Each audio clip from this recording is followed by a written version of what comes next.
Welcome to episode number 76 of the Beyond Social Media Show. I am your host, David Erickson. You can find me at D. Erickson, and as you can see from my lower third, we now have an official Beyond Social Media Show Twitter account. Beyond BSMediaShow is the handle, so go there and definitely start following us.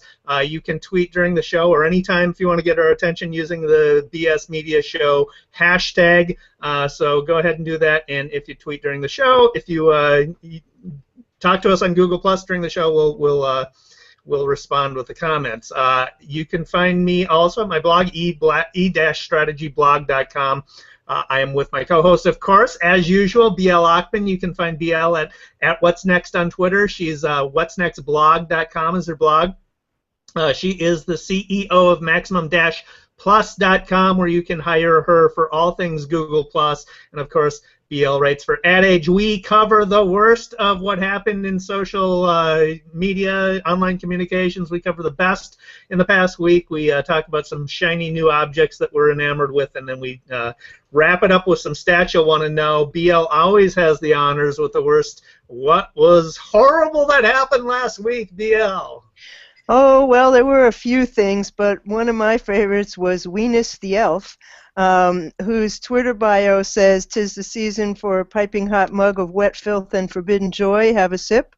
And every day for the 12 days of Christmas, they're going to have another rather disgusting video. The first one, it's these little elves and the 12 little elves. And the first day, the elf makes a snowman, and he sticks a carrot in the snowman, and the snowman pees on him through the carrot. That was just the first day. Yeah, that's the worst. Nothing to add to that. Nothing at all to add to that. Do you remember Elf Bowling? That was fun. That was like in 1996 or something, where it was one of the first interactive games, and you could like bowl with the elves, and then if you missed, the elf would say, "Is that all you got?" And you could just sit there all day and go, "Is that all you got?" And it was really funny, and it was around for a few years. I don't quite think this is as funny. Yeah. So another one that really got my attention was Fast Company compiled the worst tweets of the year by corporations, and I have on the top of my list, although it wasn't on the top of theirs, the CVS 9/11 tweet in which they talked about what they had on sale that day or some other stupid thing. And then on Martin Luther King Day, PETA said, "Today we honor Martin Luther King and all the animals who were neglected and abused." Okay. And then Cottonelle, they had that tweet you'll probably remember to welcome LeBron James to Cleveland, and it said, "Stick with what works best, like Cottonelle." And that, you know, his performance actually did go in the toilet, didn't it? Then there was ZQuil, which you take for going to sleep, and on Martin Luther King Day they said, "Today is the day of dreaming. Happy Martin Luther King Day." And then there was the Taco Bell, "I hate Taco Tuesdays," said "no one ever." And the worst one of the year, when there was a Twitter campaign, an anti-domestic abuse campaign after Ray Rice knocked out his now wife, and so DiGiorno Pizza for the hashtag Why I Stayed, and they had there were two hashtags. There was Why I Stayed and Why I Left, and DiGiorno Pizza is Why I Stayed. You had DiGiorno Pizza. Now that is undoubtedly the worst, in the top 10 worst tweets ever, but it was certainly the most disgusting of this year. I think so many times people glom onto the hashtags that are trending without ever investigating why they're trending. Oh, well, that's what a lot happens, you know. I mean, it's people just are not paying attention in general. Yeah. The site, is this a Fast Company? Yeah. Article. Yeah. The comment of on Fast Company was, you know, that friend who always steers the conversation back to himself. Don't be that guy. That pretty much sums it up, right? It does. So what have you got, Dave? What'd you find? Yeah, I have. So Hallmark apologized for selling Hanukah paper that was covered in swastikas. Yep, you look at it and there's swastikas in the design, and they're all over the place. I mean, the design is replete with them. But, you know, as a Gentile, I looked at it, the article, and saw the design and didn't immediately see the swastikas in it. So I can see how, just glancing at the design, people are going to pass over it. And how it could be overlooked. They issued an apology. We apologize for the oversight and apologize to anyone who was offended. That obviously wasn't our intent. It was an oversight on our part not to notice the intersecting lines that could be seen as a swastika pattern. It couldn't be seen as a swastika pattern. It was a swastika pattern when you actually see it. And you know, I mean, it can be overlooked. Still, it's Hanukah paper. I mean, so it's a glaring error. They did remove the product from their inventory. There is sort of relatedly, I heard a BBC documentary this week on some groups that are reclaiming the swastika from the Nazis because, as you know, I mean, the swastika is a symbol that has been throughout our history in all kinds of different cultures, used as for religious reasons and many other different reasons. So it's something that the Nazis seized and made their own. It has become verboten, to use the German term, in our communications these days. But it should be, because it has been sullied forever, and there is absolutely, in my opinion, no reason that you need to bring it back in your marketing campaign. Yeah, in your marketing, I was fascinated with the idea of these groups trying to reclaim it, take back its meaning, because it sort of defangs the, you know, if you're able to do that, remains to be seen whether you're going to accomplish that.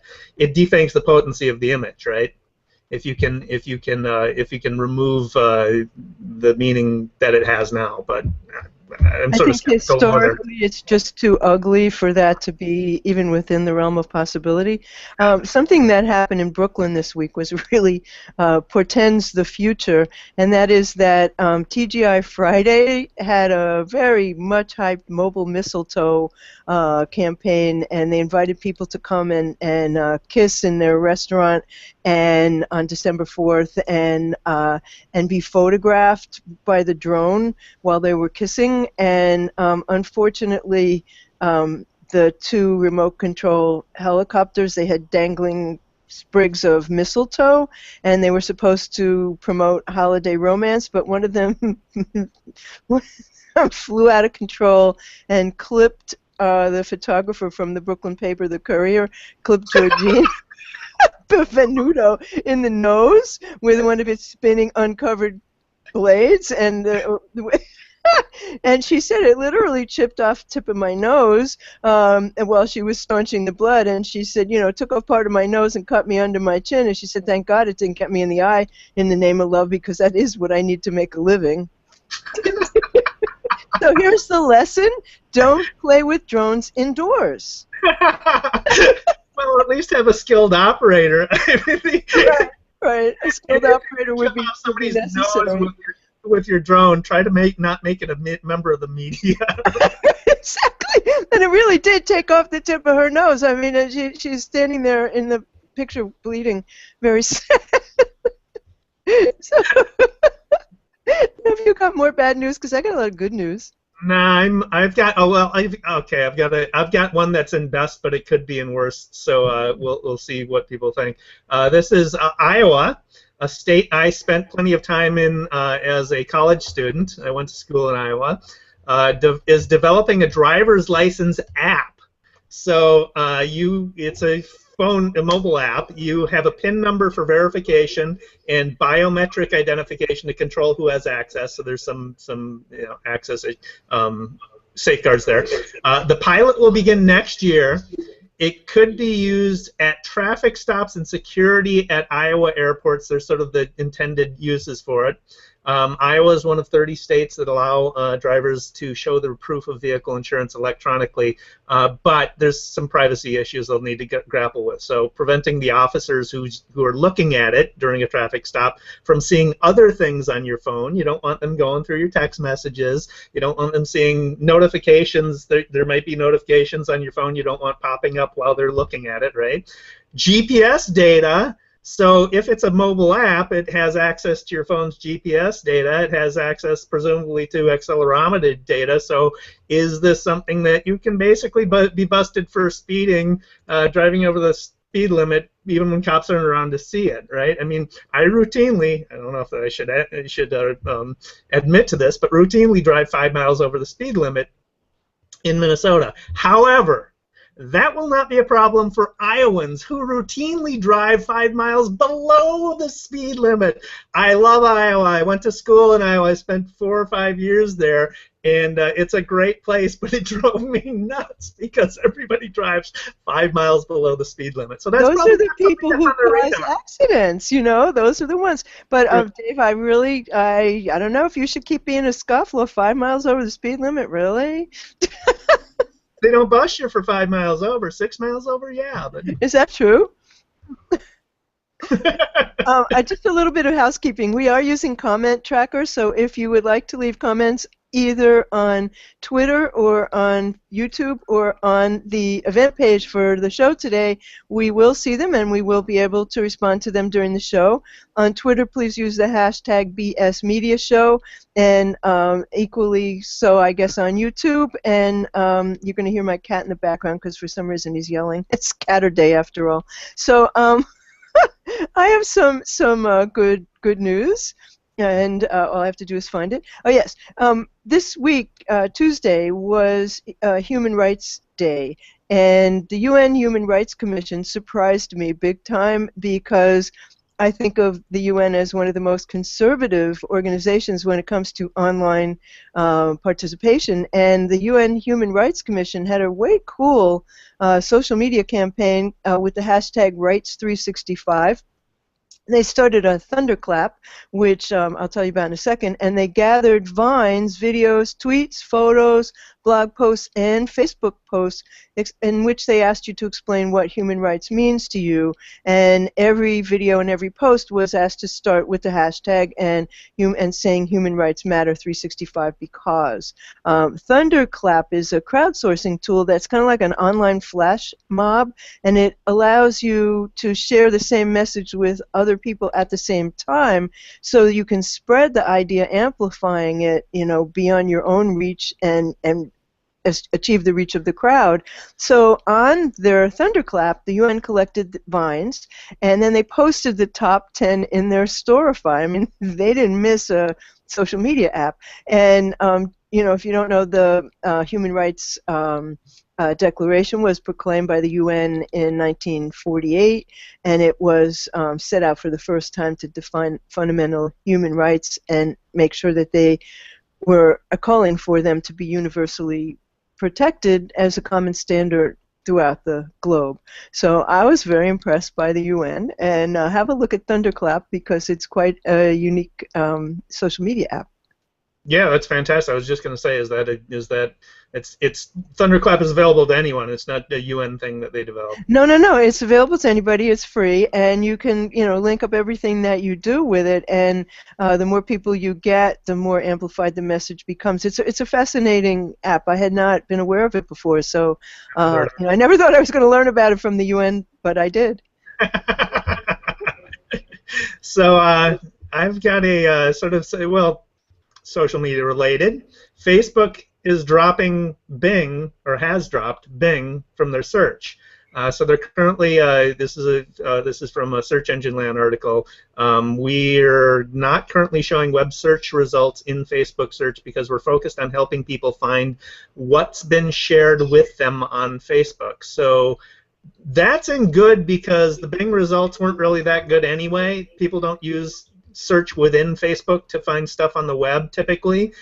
So it looks like the direction they're going is trying to improve Facebook's search for content within Facebook. So they've also on Monday restored the ability to search for content within posts. So now you can, again, find only posts from, search for content within posts from yourself, from those you follow, or posts that have been shared with you.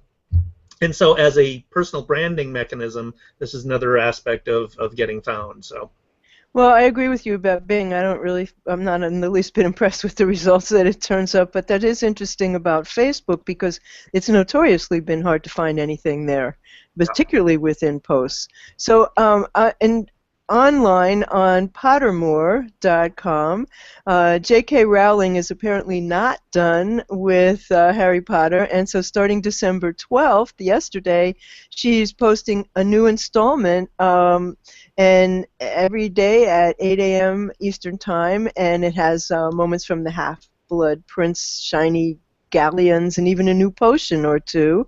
And she's talking about her thoughts on Draco Malfoy, who was Harry Potter's arch enemy, and it's a kind of a Christmas gift to her followers, and I thought that was pretty delightful.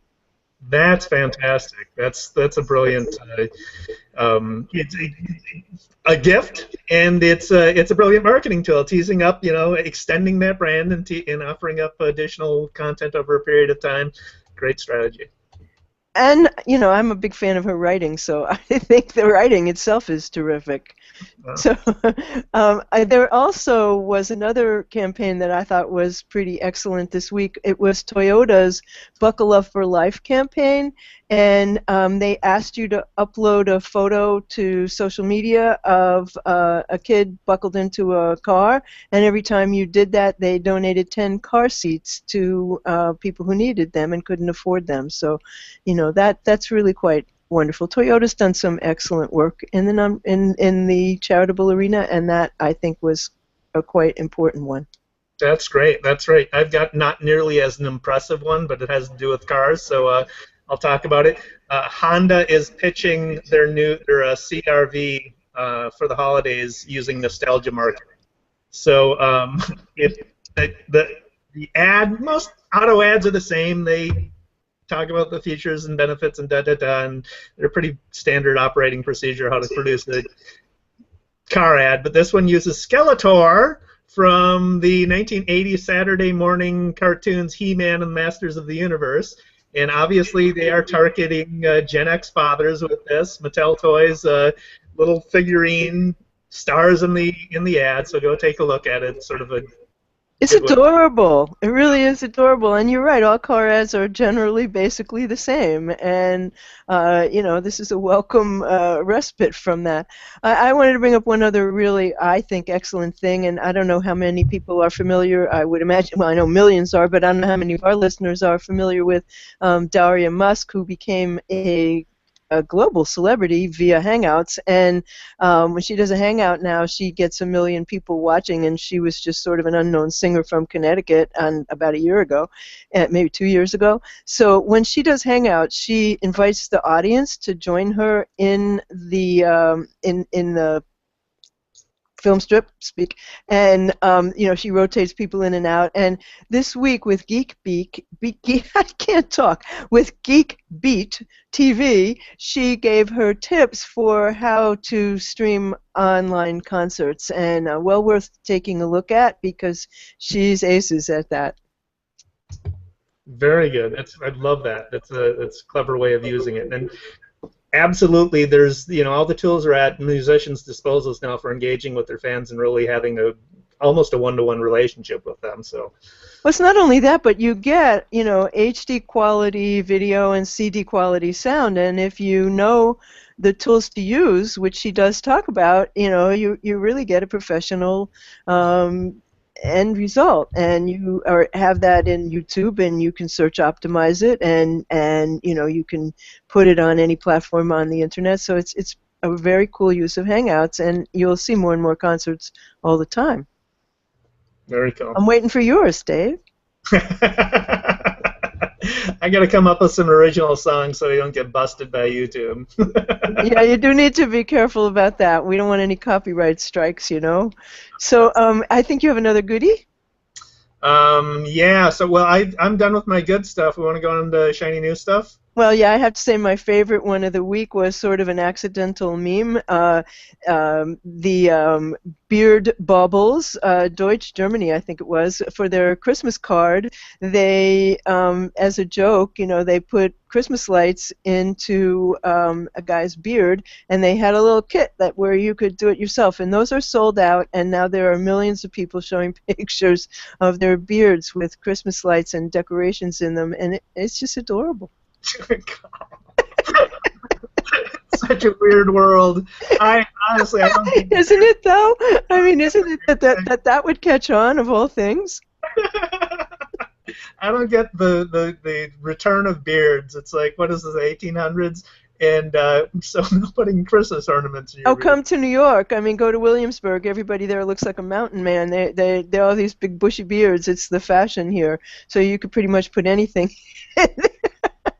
Including hanging Christmas lights, I got to try something pretty cool this week.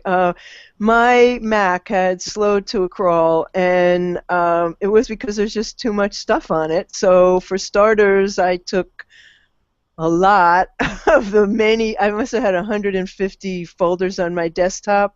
And that kind of slows you down when all of those have to be noted by the machine. But what was really slowing everything down was how many photos are in iPhoto. And the thing is that the platform itself creates all these thumbnails of your photos and duplicates. It just keeps duplicating them. So it ended up that I needed to get rid of them because, I mean, you just can't, there's only so much space on your computer. So first I took the ones that I thought were most important. I put them in 3 places in the cloud and, to make sure that they're okay before I took them off my computer. And then I got Duplicate Annihilator, which is from a company named Bratu.com, and it's $7.99, but you know what? It's worth it. It scans your iPhoto. It finds all the duplicates and the thumbnails, of which there are hundreds and hundreds. I don't know why. And it shows you what they are. It gives you the option to get rid of them. And half of what I had of my 7,000 images were junk. The minute I took them off, the minute I cleaned up my desktop, boom, I'm back in business. So if you have that problem, and most of us do, take a look at Duplicate Annihilator. Yeah, I'll definitely take a look at that. I've got a bunch of stuff that I imported from my previous phone that I can't delete, that the iPhone is not letting me delete. So I don't even know how to deal with it. But this will take it out of iPhoto. I don't know about... Well, your phone and iPhoto are synced, aren't they? You think, yeah. Yeah, it's a mess. I mean, it's really a mess. And I got a long way to go because I have duplicate videos too.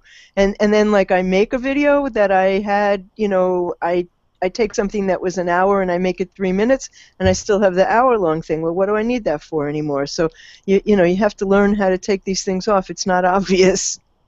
And yeah. I know you have videos because you make them every day. Duplicate videos will kill you. That's worse than photos. Yep, much worse.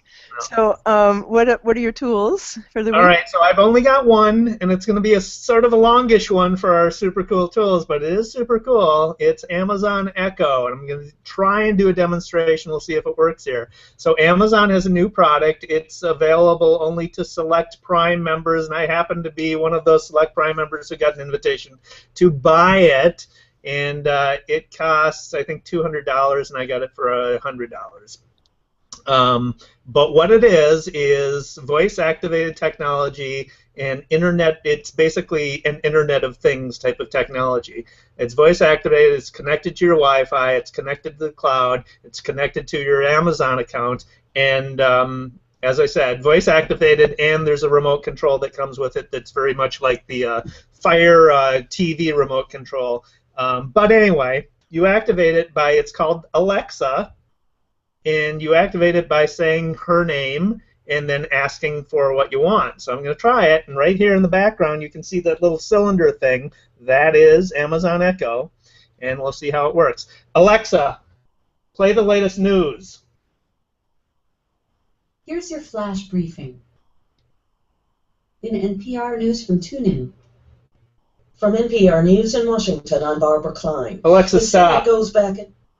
All right, so you can see when it's activated, the top lights up and rotates. It's got great sound. You can play music. I'm not going to play music because we'll get in trouble with YouTube for it, but you can play music from your Amazon Prime Music collection. You can upload songs to your Amazon account and stream those. It also pulls in music from iHeartRadio, and so it'll play music. Podcasts are fed from TuneIn Radio, so if you want your podcast to go into that, you need to get it in TuneIn Radio. I am getting a call here. This is ridiculous. There we go. Okay. I can ask. It's a manners thing. People do that without asking. Exactly. What, Alexa, what will the weather be like in Minneapolis tomorrow? Alexa, what will the weather be like in Minneapolis tomorrow? Here's the forecast for tomorrow in Minneapolis, Minnesota. Look for showers with a high of 50 and a low of 41. Alexa, add soup to my shopping list. I added soup to your shopping list. Okay, Alexa, so explain to me what's the difference between her and Siri? You don't have to hold the phone. You can it's just in the air. It learns as you go. It's connected to, so it learns as you go, and it's just much easier to use. And it plays full sound music, so it's got really good speakers in it. So it's. Oh, okay. And will she play a video on your computer or not? I don't think so, but given that it's for music and sound. Yeah, given that it's connected to Amazon, and Amazon has Prime Video, and they're opening up for app development, I wouldn't be surprised if that's in the future. You can ask questions. Alexa, what's the wind speed velocity of an unladen swallow? That depends if it's an African or a European swallow. So what I don't like is that you can't thank Alexa. When you say thanks, Alexa, she doesn't respond. So why do you need her to respond? Because I want it to be personal. I want to have a relationship with my virtual digital assistant. Also, the other thing that they should be adding, and I don't know if they have this in the works or not, but they should be adding the ability to have an emergency contact that you can just voice activate and call that emergency contact or call 911 for the elderly, because I could absolutely see this having bought this for my mom when she needed additional help at home. So that's a good idea, actually. I have one more, and that is that this week I got to use a new to me, social media platform called Nuvi, N-U-V-I, social media monitoring platform, and it's quite robust, and it allows you to do pretty much everything that more complicated and more expensive platforms allow you to do, and you can bring in all of your social media accounts and monitor them and schedule from them. It combines the abilities of a variety of tools, so I'm using it for a client, and it does have a learning curve, they all do, but it doesn't seem to be particularly awful. So have a look at that, nuvi.com. Cool, definitely check that out.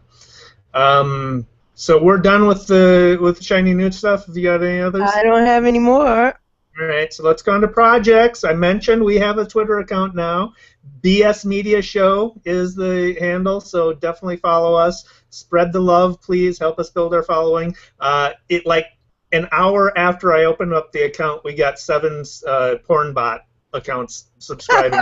So, we'd like to, get some followers other than porn humans. bots. We'd like humans. Exactly. So we'll be sharing links throughout the week on that to stuff that we could potentially be talking about. We'll talk to us on the account and we'll respond. I've got to add BL. I set up the account recently, so I got to add BL and give her access. So we'll be more. That would be nice. Yeah, if you would give me access, I'd appreciate that. And we will have so we're working on getting on iTunes. We're very close to submitting the feed to iTunes for the podcast. And we've got a email newsletter that we're going to do once a week to send everybody a notification of when the most recent episode is posted, along with additional content that you won't get on the blog. You will only get through email. So sign up for our email newsletter to get notifications of when we're on iTunes, and then links to you'll be able to expect a weekly newsletter from us. We'll have a link in the show notes. So I've just got a MailChimp form, which is you're not going to remember it anyway. So I'll just put a link in the show notes. And I think that's it. Then that brings us to the daily number. Well, no, just to add a little bit to what you said, when we prepare for the show, which we both do all week long, there are many things that we see that we then say, well, something later happened or something more significant happened, but they're interesting things. So we'll include those. All right, so let's wrap this up. The daily numbers. Dark social sharing. So dark social sharing is, I guess I hadn't really noticed this term until recently, but it makes sense. Dark social sharing basically is social sharing that occurs outside of the public view. So it would be content that's shared through email or through text messages or through instant messaging platforms. But you think about it, that's the way people are sharing stuff before social anyway. So there's a lot of people doing it, and this is from an October study of dark social sharing by real-time bidding digital advertising platform Radium One. And they've got a breakdown of by age group, 16 to 34, 35 to 54, 55 plus. Everybody is doing dark social sharing. It's 90% and above for every age group. So particularly, don't overlook when you're trying to get people to share your content. Don't overlook including the email sharing option. I know social is, everybody talks about social and it's very prominent. You have the sharing buttons and the numbers of shares and everything, but absolutely include email sharing. And then, depending upon your audience, whether Pinterest makes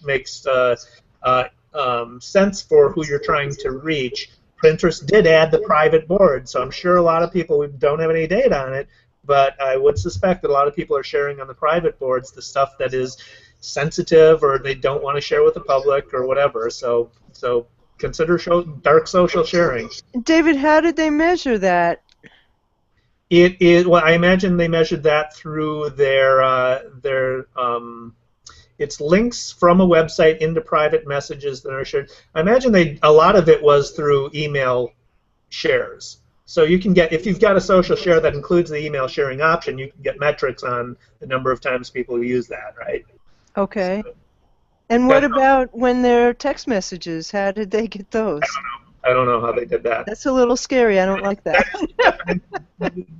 I don't know even if they included it, but if it's email, it's just a good reminder that most people are sharing a lot of people are sharing a lot of content in channels that you can't really measure that well, and you want to if you want your content to spread, you got to give them those options.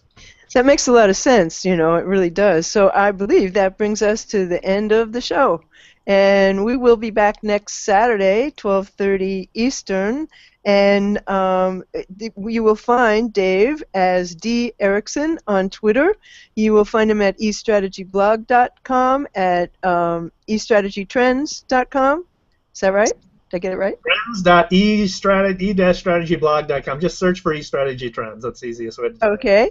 You'll find him, of course, on YouTube, on Google+, and, of course, on BeyondSocialMediaShow.com, which is our blog, and now on Twitter, BSMediaShow. And I'm BL Ochman. You'll find me. I'm at What's Next on Twitter. My blog is what'snextblog.com. I write for Ad Age occasionally. I'm on YouTube. I'm on Google+. I'm on Facebook. I'm everywhere, like Dave. Dave is everywhere. And I am CEO of Maximum-Plus.com for Google+ coaching and event production. And I wish you all a great week where most of what happens to you is on the positive side. Thanks for watching. Thanks for watching.